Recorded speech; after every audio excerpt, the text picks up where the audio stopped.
Quizás el más reconocido de todos los jefes paramilitares de la zona, allí hubo varios, fue Cadena, alias Cadena, tipo famoso por su crueldad. Em, Cometió toda suerte de atropellos, no solamente era matar a la gente, era atormentarla. Algunos los mataban a golpes, a otros los macheteaban, los cortaban con motosierras, porque eso es verdad, eso no es un invento. Nos quieren hacer creer que eso nunca sucedió. Eso sucedió. Amputaban a la gente. Hay relatos terribles de este señor ordenando ponerle dulce, melaza a una persona amarrada y ponerla sobre un hormiguero para que las hormigas lo fueran mordisqueando.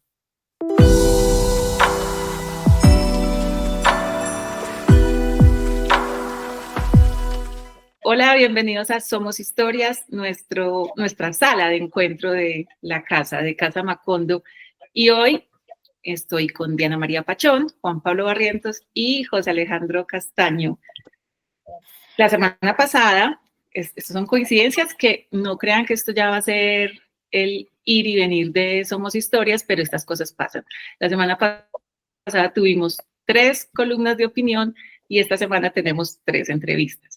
Y obviamente ya tuvimos también, pues que siempre es como opinión e ilustración con la caricatura de Leo, que esta semana tuvo de protagonista a Donald Trump con un titular de su caricatura que es El disfraz. Y está ahí él como un poco incendiado y con la revestido de la libertad. Y ahí está la caricatura de Leo para que la vean quienes no la han visto o la revean quienes la quieran rever y ser nuevamente testigos de esta realidad política que, sin duda, pues aunque haya detractores de estas opiniones, la realidad política de Estados Unidos es una realidad política que es una realidad política global. Así que con Leo tuvimos esta caricatura y con Diana, Juan Pablo y José Alejandro, entrevistas. Voy a empezar con Diana, quien muy a principio de este año, ay, bueno, perdón, yo sé, es que yo siempre llego con el acelere, ¿cómo están? Bien, Hola, Cata. Cata, ¿cómo estás? Bien, Hola. digan un hola ahí, pues como para que no digan que yo, pues Muy bien. ni qué hay. Muy bien, estamos muy bien. Qué bueno. Contentos de estar aquí. Entonces, muy a principios de año, Diana nos empezó a escribir sobre esta alerta que se estaba generando sobre un posible nuevo virus con asomos de pandemia. Y nuevamente China era el país protagonista de esta génesis, perdón.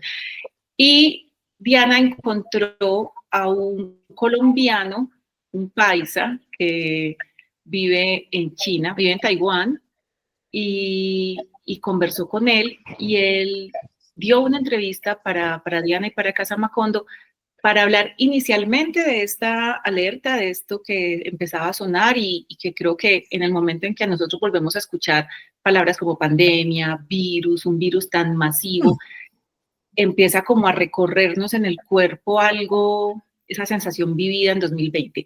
Y de hecho, me parece curioso porque quienes estén en contacto con adolescentes están como tan en las modas y esto.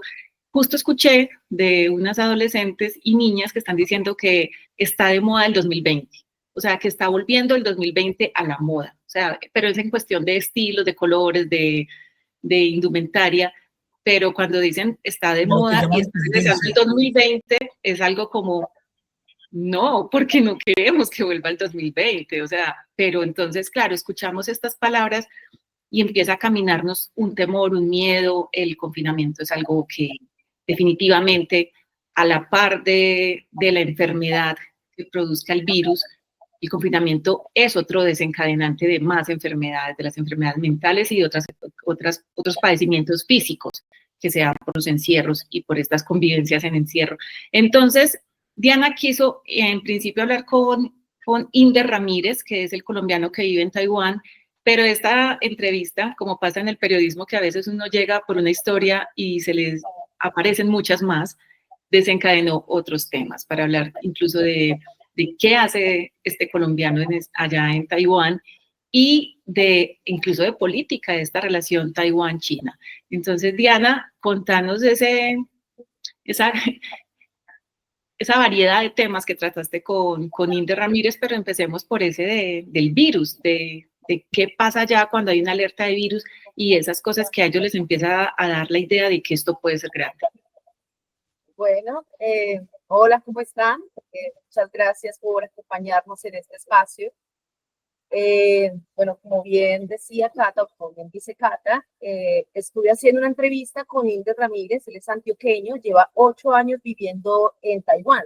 Taiwán, pues, es una isla que hace parte de China, pero es una isla con un gobierno independiente. O sea, pudimos hablar con Inde porque está en Taiwán. Si él estuviera en China continental no podríamos hablar porque los sistemas de comunicación, por supuesto, son distintos. En Taiwán sí es democrático, están las redes sociales que conocemos y por eso pudimos establecer comunicación con Inder. Inder es delegado de la comunidad colombiana en Asia. ¿Qué quiere decir eso? Él ayuda a los colombianos que están en diferentes países asiáticos a resolver situaciones. Es una voz que me parece muy valiosa por su experiencia o por su vivencia de 8 años en ese país, que ha sido tan convulso en los últimos años, y también porque conoce otras historias de connacionales en esa parte del mundo. A principios de este año, por supuesto, en el mundo se estaba presentando la alerta por un nuevo virus. ¿Qué es lo que está pasando? O sea, ¿cómo es la situación? Se llama HMPV. Es un virus que no es nuevo, efectivamente no es nuevo, ya se había presentado antes, pero los índices son mucho más altos de los acostumbrados en los años anteriores. O sea, hay mucha gente llegando a los hospitales de Taiwán, de China, por casos de esta enfermedad. O sea, son diagnosticados con esta enfermedad. Me decía Inder que hace 10 años no se veían las cifras tan altas de personas en los hospitales por este virus. Entonces, claro, la gente se pregunta, ¿será que esto anuncia una epidemia o una pandemia? Pues que sería el peor de los casos. No hay una certeza, pero sí hay unas medidas preventivas en Taiwán. Por ejemplo, en el caso de Inder ya le aplicaron una vacuna en el hospital en Taiwán. Y están cuidando a la gente, por supuesto, pues el uso de tapabocas, unas medidas preventivas. Pero también me decía Inder, está pasando exactamente lo mismo que antes de lo del COVID-19. ¿Por qué? Porque antes de que llegara y se masificara y se diera a conocer el COVID-19 como pandemia, ya Taiwán estaba tomando medidas similares. Vacunar a la gente, hacer medidas preventivas, etcétera, etcétera. Entonces, la gente dice, ok, nos toca estar alertas. Inder me decía, aquí yo lo que aprendí en Taiwán es a ser desconfiado. O sea, uno no puede decir, ok, esto puede ser chiquito, no, porque el chiquito se puede volver grande. La ventaja es que en Taiwán sí usan medidas preventivas antes de que sucedan casos extremos. Y Taiwán, menos mal, nos da la entrada para conocer lo que está pasando en el resto de China. Diana, entonces, sí es el panorama. Que me parece muy, muy curioso que él diga que él aprendió a ser, que un paisa diga que aprendió a ser desconfiado en Taiwán. Así es, ya lleva 8 años allá. Aprovechando también que lleva 8 años allá, también estuvimos hablando de la experiencia de él durante la pandemia por el COVID-19. Entonces, en la entrevista hablamos qué diferencias y similitudes tiene esa época antes de la pandemia y durante la pandemia con lo que está sucediendo actualmente con esta nueva enfermedad. O mejor dicho, con esta enfermedad que ya era conocida, pero pues que sí está generando mayores problemas que en los años anteriores. Para poner en contexto un poco, el HMPV es un virus también respiratorio, es un virus también que se contagia por los estornudos, por la saliva o o por estar dentro de espacios con personas que tienen el virus. Entonces hay una cosa muy parecida, son enfermedades respiratorias que se transmiten de la misma manera que la gripa. y que en los últimos tiempos sí ha tenido también mayores afectaciones de salud. Y, o sea, como si el ser humano también, o la enfermedad, o esta enfermedad se potenció, o el ser humano a raíz del encierro perdió defensas. ¿Quién sabe qué es lo que pasa? El hecho es que sí está más grave. Bueno, otro tema que hablamos con Inter, que me parece muy interesante, es la tensión política que se vive en esa parte del mundo, en esa región del mundo. Porque tenemos lo que es China continental, todo ese monstruo de país, y tenemos esta isla pequeña que es Taiwán. El modelo de gobierno de China continental es comunista, socialista, etcétera, etcétera. Podríamos decir que algo dictatorial, mientras que Taiwán sí tiene un gobierno propio, democrático. Ahí escogen a su gobernante. En los últimos años ha ganado la oposición a la China continental. Para China, China dice, Taiwán es como el hijo, ¿cómo se diría? El hijo rebelde, que en algún momento tendrá que volver a nosotros. En algún momento tendrá que ajustarse a nuestro modelo de gobierno. El hijo Y pródigo. Taiwán dice, no, y no, y no, y nosotros somos aparte, déjenos quietos, sé que sabemos que somos parte de China, pero déjenos tranquilos. Pero en los últimos tiempos, China ha estado rodeando la isla con barcos, con armamento, están haciendo islas artificiales de bases militares. Y entonces, ¿qué es lo que se viene? ¿Qué es lo que está pasando? Y también porque Estados Unidos, de Estados Unidos hay un apoyo a Taiwán. Entonces, si es una cosa latente y si hay un miedo en Taiwán. Porque Taiwán dice, vengan, hagan una guerra, y Taiwán también sabe que puede estar la guerra porque es una miniatura de isla de diferencia del gran monstruo de China continental. Entonces hablaba con Inder de, bueno, y entonces en ese caso, con nuestros compatriotas, con los colombianos, que más o menos él me decía, en Taiwán hay unos 250 colombianos, es una cifra que es importante, sin contar con los que están en China continental, solo en Taiwán unos 250 connacionales. Y en caso de una guerra, ¿qué apoyos hay para los colombianos? Hay un sistema para evacuar a nuestros compatriotas en caso de que ya se empiece algo crítico. Entonces, para que conozcan las respuestas a esas preguntas, pues los invito a escuchar esta entrevista con Hilda Rodríguez. Qué bueno, Diana, esa primera conversación que abre tantas charlas que queremos hacer en Casa Macondo. No sé si de pronto Juan Pablo o José tengan alguna pregunta para Diana o continuamos con la siguiente conversación que hemos tenido. No, yo quería preguntarle a Diana cuál es su sensación después de escribir esa entrevista, después de hacer esa entrevista, ¿con qué sensación se quedó en el corazón? ¿Se asustaba o qué? Yo tengo incertidumbre, y más porque imagínate una cantidad de compatriotas al otro extremo del mundo, en un país que está en continua tensión todo el tiempo, y sobre todo estando en una isla, o sea, están literalmente aislados.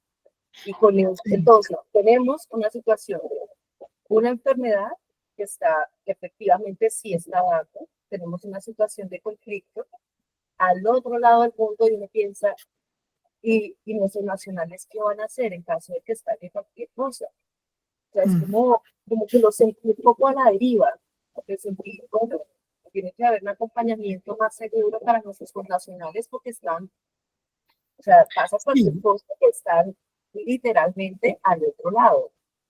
Sí, a mí. Que tiene que haber un acercamiento por parte del gobierno con nuestros compatriotas en China y en Taiwán. Sí.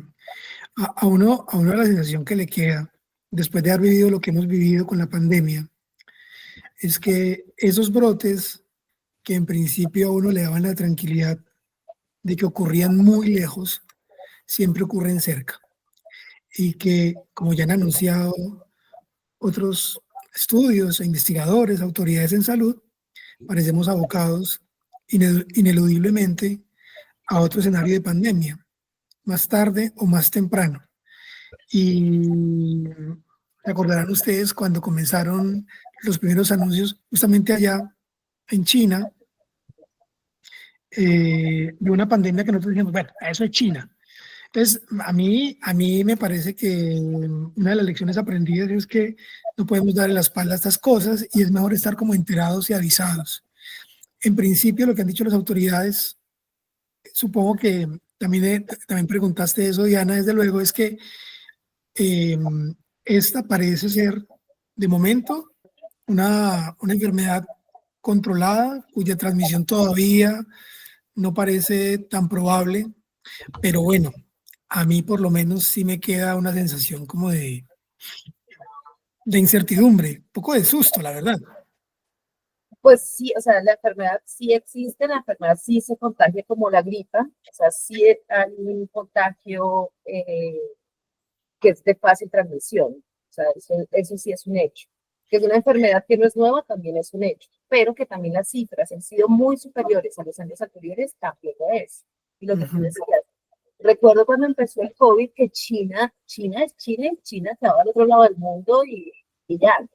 Pero luego se nos convirtió en un problema doméstico en todos los Pero, países. Entonces también es como, ok, todo, eso es el efecto mariposa, literal. O sea, gente que en su momento con el COVID fue como el efecto murciélago, porque empezó con un murciélaguito que supuestamente estaba en una sopa. No sé la teoría, pero suena muy de realismo mágico. Un murciélago en una sopa que se la comieron y luego ya empezó toda sí, le, le han toda puesto, le han esta puesto todo, pandemia. sí, le han puesto todos los orígenes. Recordarás que hablaron también del pobre pangolín, que poco tenía que ver. Pero, ¿sabes? A mí, Diana, Cata, Juan, se acordarán también ustedes que después de sortear las épocas, los momentos más difíciles de aquella época, tan reciente, hablamos como si hubiera pasado hace 15 o 20 años, todos estábamos esperanzados en que saldríamos de ahí como una suerte de nueva humanidad, con las lecciones aprendidas sobre un montón de cosas. Y no aprendimos nada. Estamos igual o peor que Esta antes. saldremos mejores, decían. Y la gente subía fotos, en el caso nuestro, Maravilloso. Tiene memoria en el solo caso nuestro, ¿te acordás en Medellín? La gente ponía fotos del río Medellín limpio y las guacamayas yendo a comer a los balcones y todos ilusionados porque habíamos aprendido. En Cartagena de Indias, en ese mar inmundo, perdón que lo diga así, no tengo nada en contra de ese mar, lo he disfrutado y también lo celebro, pero digo inmundo porque evidentemente es un mar contaminado, entre otras cosas, por aguas negras. Lo que nunca se había visto eran delfines ahí que podían otearse desde la orilla, retosando a ojos, a ojo de la gente que estaba ahí. Estábamos todos ilusionados con que el mundo iba a ser un mundo más limpio. Mentiras, estamos peor. Yo no sé ahora cómo asumiríamos otro escenario de pandemia. Y me parece también pues, muy valioso justamente por eso la entrevista que haces Diana. Tenía otra pregunta, qué pena preguntarlo ahí un poco de pura curiosidad. ¿Cómo diste con este personaje? ¿Cómo fuiste ahora allá? bueno, por supuesto, por la angustia, porque claro, en nosotros, también como periodistas, tenemos angustias propias que damos también a conocer a ustedes. Y mi angustia propia era qué está sucediendo en China con este virus del que se está hablando. Estuve buscando en Facebook, redes sociales, menos mal el mundo está muy conectado a través de las redes sociales, y estuve buscando grupos de colombianos en Asia, y así indagando, escribiéndole a todo el mundo.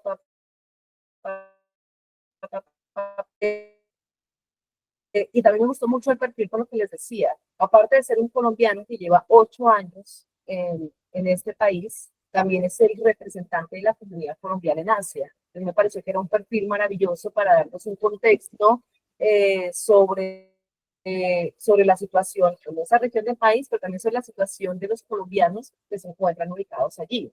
Entonces, sí, fue a través de lo que hacemos. Nos miramos, investigamos, buscamos en las redes, vamos a ver quién nos hace caso, si no nos hace caso alguien, buscamos otra alternativa.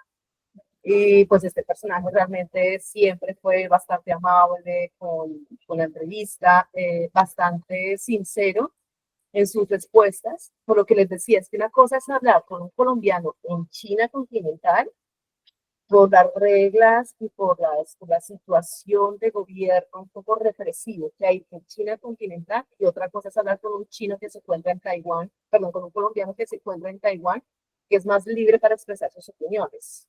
Claro. Otra de las frases manidas de esa época, ¿cierto? Por allá lejana del 2020, era que la naturaleza estaba recuperando su lugar. Pues nada, mijita, porque salimos de la pandemia y otra vez se desplazaron los delfines, los renos que se habían ingresado a las ciudades, ¿qué más? Que habían entrado dantas. Y lo que dice José del Mar, claro, son aguas negras, pero aguas negras producidas por nosotros. Entonces, pues Claro. bueno, ahí están los que íbamos a volver mejores y volveríamos a abrazarnos y a no sé qué, y mil promesas que se hicieron. Bueno, voy a seguir con Juan Pablo, que tiene una historia de una mujer. Yo quiero decir aquí un adjetivo que no va a sonar, no va a ser exagerado, y lo van a confirmar quienes ya leyeron y vieron la entrevista y la vean. Y es que es una mujer fantástica, porque tomó una bandera de su propia decisión para hacer justicia. Carolina Borges logró, ella como ciudadana, como mujer, joven, sola, enfrentarse a la gran institución, a la poderosa institución que es la Iglesia Católica, para que expulsaran a un sacerdote por haber abusado de al menos 12 niños. Esta historia que ella conoció y con la que no se quiso quedar callada, la llevó a asumir esta gesta e irse con toda, o sea, con las herramientas que tenía, con el compromiso que sintió frente a estas personas abusadas, pues ella decidió ir ante esa gran organización que parece intocable, que sigue pareciendo intocable. Y le digo fantástica porque uno diría que no es asunto de ella, no tendría por qué hacerlo, esto la gente siempre dice, dejen todo en manos de la justicia. Claro, es el orden regular, pero para llegar a la justicia y para que haya justicia se requiere valientes y personas que lideren estas causas. Juan Pablo, voy a empezar por la última pregunta que le hizo José a Diana para que nos digas cómo encontraste a Carolina Borges. Hola, Cata, no, ella me escribió y me dijo, mira, te quiero contar pues esta historia. Y es la historia de cómo ella se convirtió como una especie de detective, ¿no? Sin ser detective, ella es una docente bogotana de 33 años, no investiga, no es periodista, no es detective, pero al escuchar la historia de un amigo, de una persona, comenzó a investigar, a preguntar, a cuestionar, a visitar aquí, a visitar allá, a solicitar información por aquí, por allá, hasta que desenmascaró a Luis Ángel Cuenca Serrano, que es un sacerdote de la Arquidiócesis de Bogotá, señalado de abusar sexualmente de al menos 12 niños, quien logró recoger todas estas historias, registrarlas, fue Carolina Borges. Ella no fue víctima directa del cura, ¿ya? Pero varios de sus amigos sí, y por eso ella tomó la decisión de investigar, de convertirse en esta detective improvisada. La historia se remonta a enero de 2023. En enero de 2023, o sea, hace apenas 2 años, el 6 de enero, el Día de los Reyes Magos de 2023, Carolina le envió una carta al cardenal Luis José Rueda Aparicio, quien recordemos es el arzobispo de Bogotá y el obispo más importante del país. Ese día ella le envió una carta en la que le detalló los abusos sexuales de Cuenca Serrano contra varios menores de edad, ¿ya? Y esto lo hizo pues ella luego de entrevistar a sus amigos y después de recopilar un dossier que mostraba que este sacerdote realmente había violentado sexualmente a menores de edad desde el año 2006, desde hacía 17 años. Recuerden, 2023, de 2006 a 2023, 17 años. Ella también le envió una copia de esta carta al Vaticano y al obispo de Soacha, Juan Carlos Barreto, porque esta denuncia también incluye a un seminarista, involucra a un seminarista que se llama Guillermo Andrés Gómez Beltrán. Pues resulta que el cardenal Rueda recibió esta denuncia el 6 de enero de 2023 y 2 meses más tarde nombró al sacerdote como archipreste en la Vicaría Episcopal Territorial del Espíritu Santo. ¿Qué es un archipreste? La jurisdicción eclesiástica se divide como por pequeños sectores. Es un archiprestazgo, es un grupo de parroquias que quedan en un sector. Y quien dirige el archiprestazgo se llama el archipreste, que es como el representante del arzobispo en ese pedacito de ciudad donde hay 20, 30 parroquias o un número determinado de parroquias. Entonces, ojo con esto, el cardenal recibe la denuncia contra este sacerdote muy grave, la desestima prácticamente y 2 meses más tarde lo nombra en este importantísimo cargo, lo nombró como representante suyo ante un grupo de parroquias. El cardenal Rueda Aparicio, pues ya hemos denunciado aquí en Casa Macondo, que es uno de los grandes encubridores de curas pederastas en Colombia. ¿Ya? Es uno de los grandes encubridores en este país. Como les decía ahora, esta denuncia también involucra a un seminarista, Guillermo Andrés Gómez Beltrán, y es que al parecer este seminarista probaba, por decirlo vulgarmente, abusaba sexualmente, era como el filtro de estos menores de edad para que luego el cura los abusara sexualmente. Primero pasaban por manos del seminarista y luego por manos del cura. Ya este caso lo conoce la fiscalía, pero pues no ha avanzado mucho. En el plano eclesiástico, como el arzobispo de Bogotá no quiso investigar o desestimó la denuncia, el Vaticano le ordenó investigar. Imagínese usted, analice usted. O sea, el Vaticano, que es donde más encubren y donde está este archivo secreto en el Dicasterio para la Doctrina de la Fe, que allá sí están los reyes del encubrimiento, los peores, les pareció terrible lo que hizo el cardenal y le ordenaron al cardenal investigar, y esta investigación terminó con el sacerdote expulsado a finales del año pasado. Entonces, ¿cómo llega al Vaticano?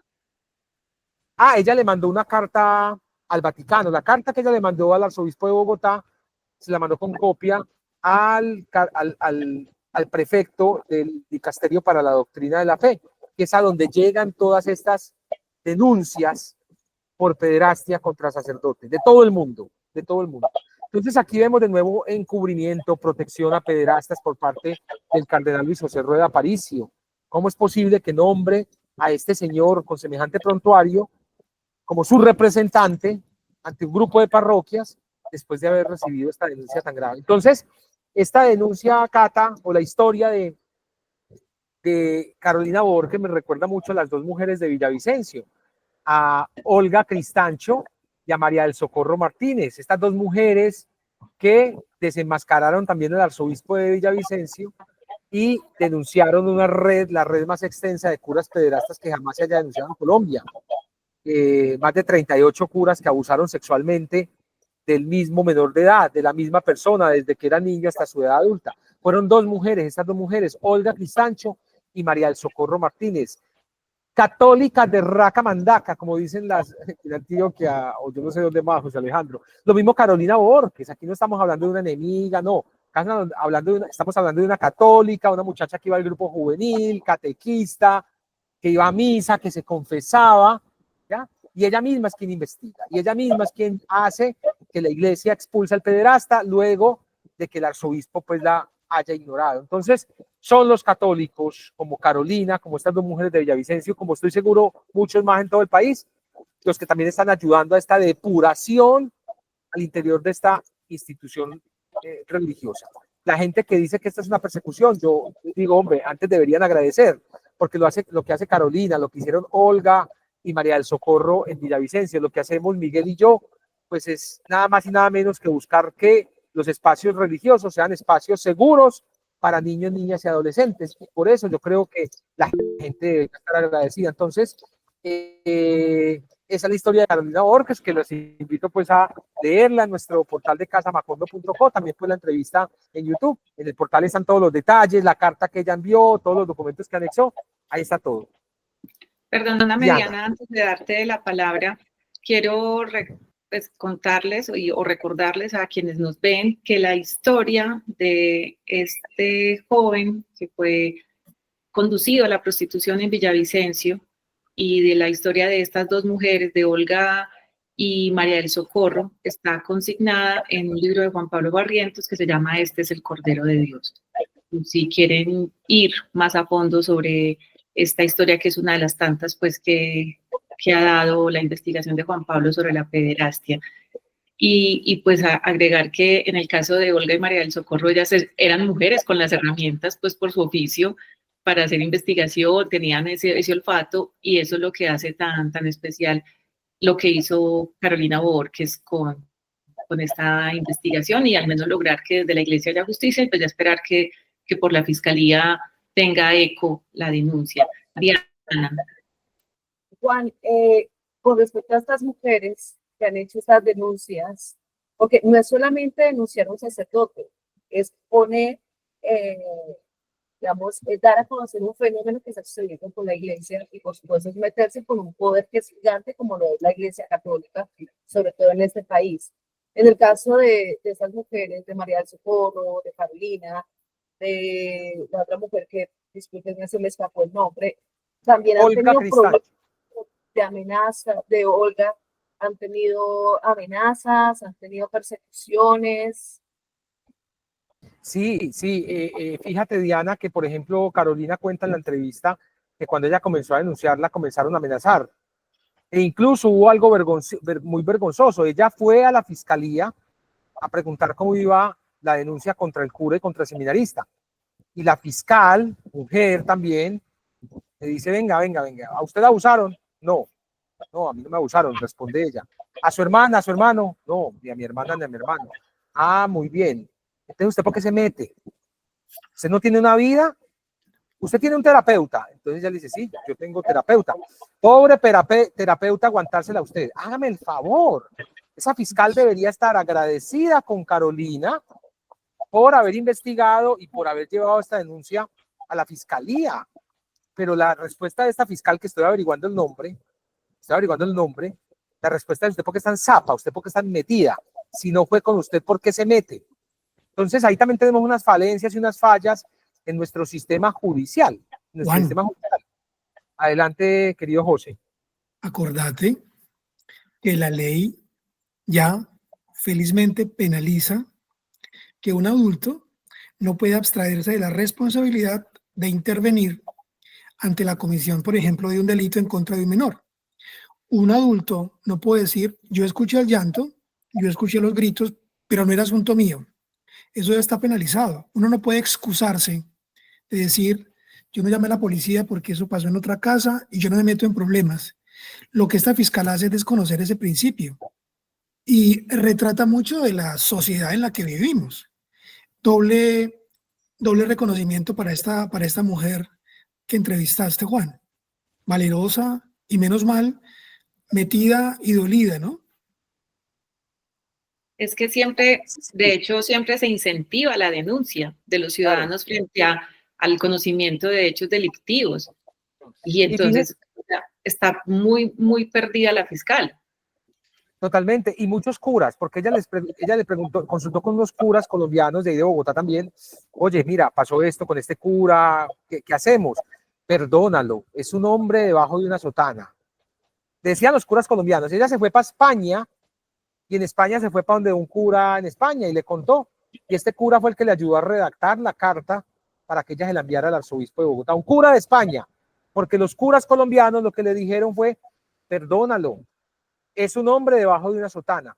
Entonces no solo la fiscal, es la iglesia misma, porque el que no viola es un encubridor y no denuncia o no le recomienda a esta mujer: vaya, denúncielo, sino perdónelo, y simplemente ya, quédese calladita, porque pues es un hombre debajo de una sotana.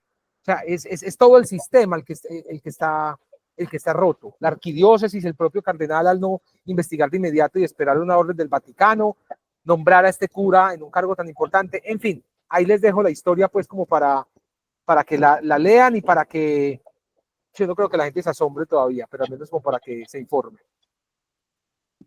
Gracias, Juan, y qué bueno conocer la historia de Carolina Borges y que ojalá lleguen a la Fiscalía muchas más Carolinas Borges con denuncias de lo que ven y que nadie se quede callado frente a otro. Y que además con lo que nos reitera José Alejandro es que nos obliga la ley a no quedarnos callados.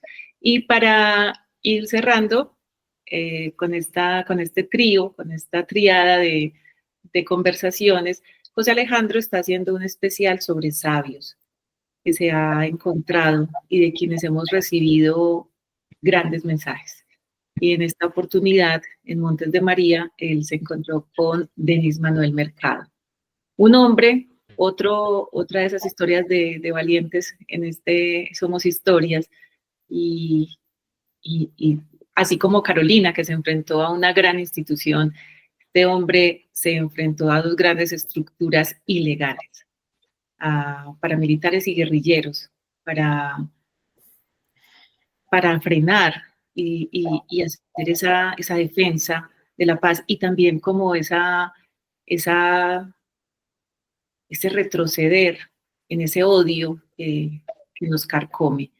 José Alejandro, estabas por Chinulito, estabas por esos lados y encuentras en tus recorridos de morral y cámara gigante al hombro, como te reconocemos, y te encuentras con Denis Manuel. Háblanos de este sabio y de su sabiduría.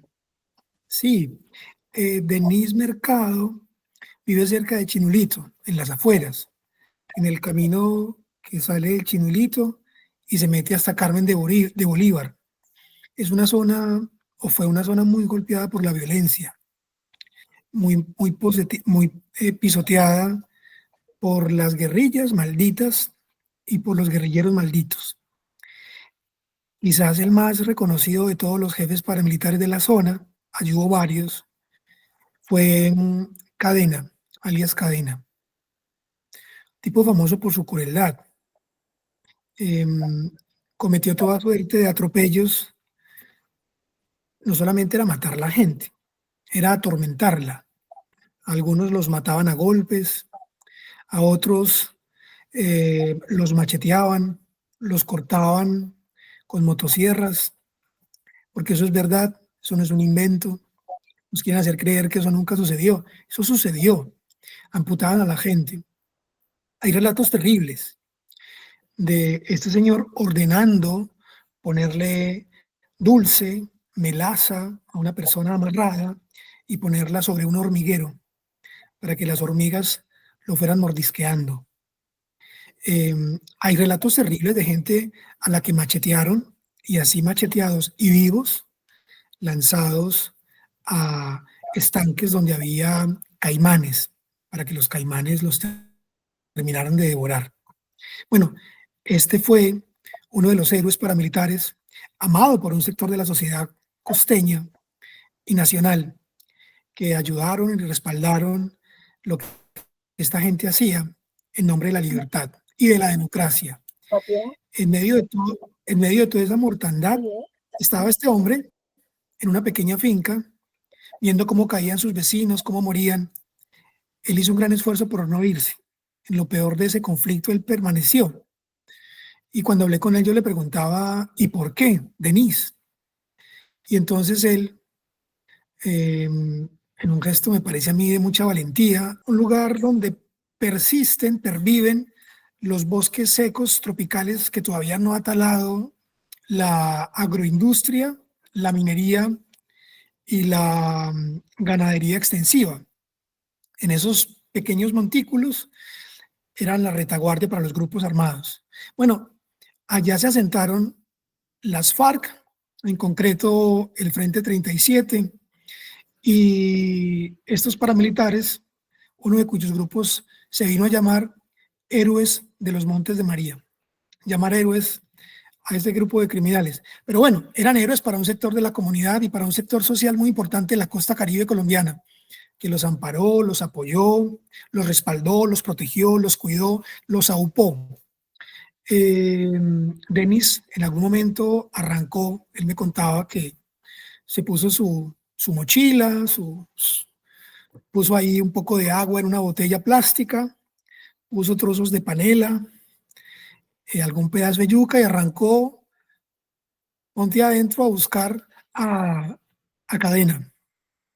Yo le preguntaba, ¿y usted qué se fue encontrando, Denis? Y entonces me decía, a los paramilitares apostados en el anillo de seguridad y me preguntaban que yo para dónde iba. Y yo decía, yo tengo una cita con Cadena, vengo a hablar con él. Lo veían tan desprotegido y además hablando con tanta certeza, con tanta sencillez, que lo dejaron pasar. Y finalmente llegó y habló con él. ¿Qué le dijo? Bueno, en resumen, fue a decirle que lo que tenían los campesinos, lo que ellos veían en los campesinos, no era una actitud sospechosa, era una actitud temerosa. La pregunta que le hacía Denis a Cadena es, ¿ustedes qué hacen si un campesino los ve y comienza a correr? Y el líder paramilitar, este criminal terrible, les decía, pues la orden es dispararle. Y les decía a Denis, ¿por qué? Él está corriendo no porque esté ocultando algo, es porque tiene miedo. Y fíjate que es un razonamiento muy básico, muy elemental, pero ha cimentado en buena medida todo lo que ese hombre representa. Es una autoridad muy importante en Chinulito. Es un campesino eh, muy cultivado. Y decir esto de un campesino parece una reiteración, ¿no? Es un campesino muy cultivado, un hombre que ha leído, un hombre sensible, un hombre que tiene una relación personal con los árboles de su finca. Los ha ido sembrando a lo largo de los años y tiene una relación de cercanía con los árboles como si fueran parte de su familia. Los quiere, los cuida, les habla. Con él estoy hablando ahí en la floresta de su finca, rodeado de su perro, mientras saltaban grillos por todos lados. Y la entrevista, que como decías, Cata, hace parte de un conjunto de entrevistas que aquí en Casa Macondo hemos llamado Voces en la Periferia, busca detenerse en esos colombianos y en esas personas que han trasegado la guerra o que han trasegado una experiencia de vida que es muy valiosa y que nosotros pocas veces hemos oído, y ellos resguardan una sabiduría, una sensibilidad, una verdad que es muy valiosa en un país que parece condenado a reiterar sus tragedias, a repetir sus dolores, que parece no aprender nada. Realmente fue una experiencia muy, muy valiosa. Y esa es la entrevista perfil, es una entrevista perfil, suena reiterado, es una entrevista conversada eh, con este hombre maravilloso, Denis, en Chinulito, Yo le en estaba diciendo los Montes de María. y es Denis. ¿Perdón? Que yo le estaba diciendo Denis Manuel y es Denis Manuel.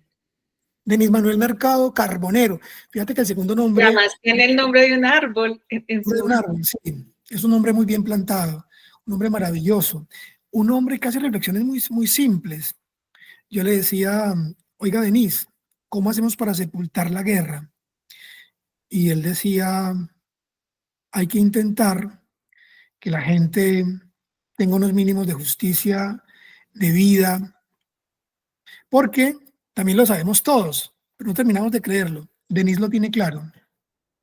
Los ejércitos de los conflictos en Colombia, los ejércitos, los soldados de los ejércitos que van por ahí empuñando armas llenos de odio, son miserables, miserables de la vida, que viven tan mal, decía Denis, viven en situaciones tan precarias, de tanta pobreza, de tanta hambre, que la guerra les resulta mejor, la guerra les resulta más benévola que la vida que llevan.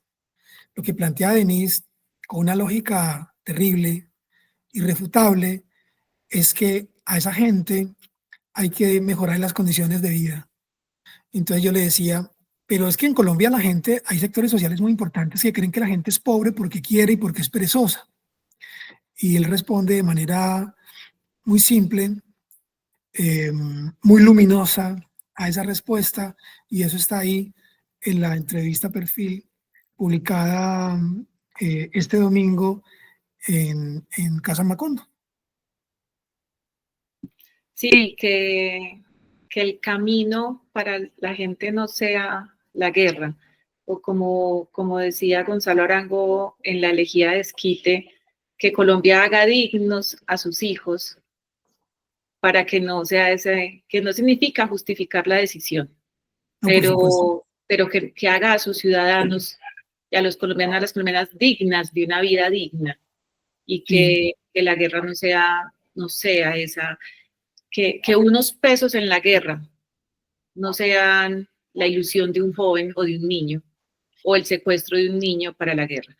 sí. José, yo te quería preguntar, porque estos personajes Mm, que te encuentras en tus caminadas y que son, los llamas sabios, para mucha gente, o tenemos una visión del sabio, pues la visión clásica del sabio, o ahora hay ciertas sabidurías que pasan por los títulos, pero como también hemos visto en Casamacondo, los títulos universitarios o académicos no dan sabiduría, dan mm. factores en algunos casos.